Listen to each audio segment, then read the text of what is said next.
Election day is fast upon us, but if the elections were held today, who would they favor, the Democrats or the Republicans? Hello and thanks for joining us. I'm Laurel Hess and this is Comcast Newsmakers. Joining me now is the president of Mitchell Research and Communications, Steve Mitchell. Thank you so much for joining us. It's terrific to be here again. Does Michigan or the nation's influence over Michigan favor one political party right now in general? You know, you look at elections and the political environment nationally always impacts what's happening in the various states. Going back a little to the 2006 election, the Republicans had all kinds of problems with the war in Iraq. President Bush was in his 6th year of the presidency, just as President Obama is today. And you had the bridge to nowhere, you had the Foley scandal, you had all those issues you'd forgotten about perhaps. But they all really benefited Democrats, and it was a huge wave election for Democrats. They did tremendously well. 2 years later, you had another wave election with the President Obama coming in, and the Democrats did very well there.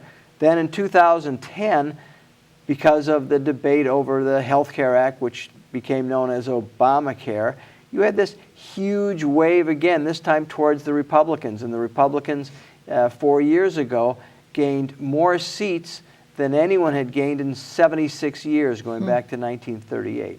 So this year, I think when you take a look at the environment, when you take a look at the problems that the President Obama has had with the rollout of Obamacare, when you look at all of the problems in the Mideast, you say this is an environment that's going to help Republicans. President Obama has a low job approval. It is probably 10 to 15 points lower than it was 4 years ago when the Democrats suffered severe losses. So I think you'll see that come to play here in both the governor's race in Michigan as well as the U.S. Senate race. The fact that you have this national environment that just doesn't look very good for Democrats and is very favorable, just as it was 4 years ago for Republicans. So Governor Snyder, as he is in his bid for re-election, has that sort of going for him, right? The national tendency is to maybe keep the Republicans where they are, have the Republicans take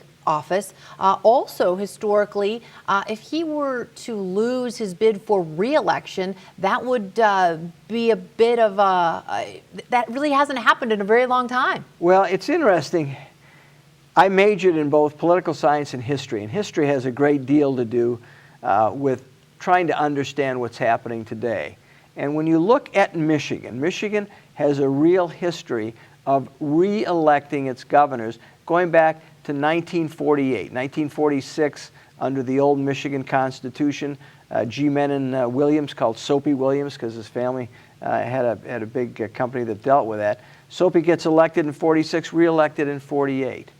Then in 1960, his lieutenant governor runs but loses for re-election. But in that period from 1948 until today, every governor, 3 Democrats and 3 Republicans, have been re-elected to a second term. You've got Williams on the Democratic side, Blanchard and Granholm. On the Republican side, you've got George Romney, Bill Milliken, and John Engler. All 6 of those governors, going back to 1948, have been re-elected to a second term. So it seems to me Snyder's got a good chance. That does sound like if history repeats itself, then we're looking at another term for him. Thank you so much for joining us today. Thank you. Today's Comcast Newsmaker was Steve Mitchell, the president of Mitchell Research and Communications.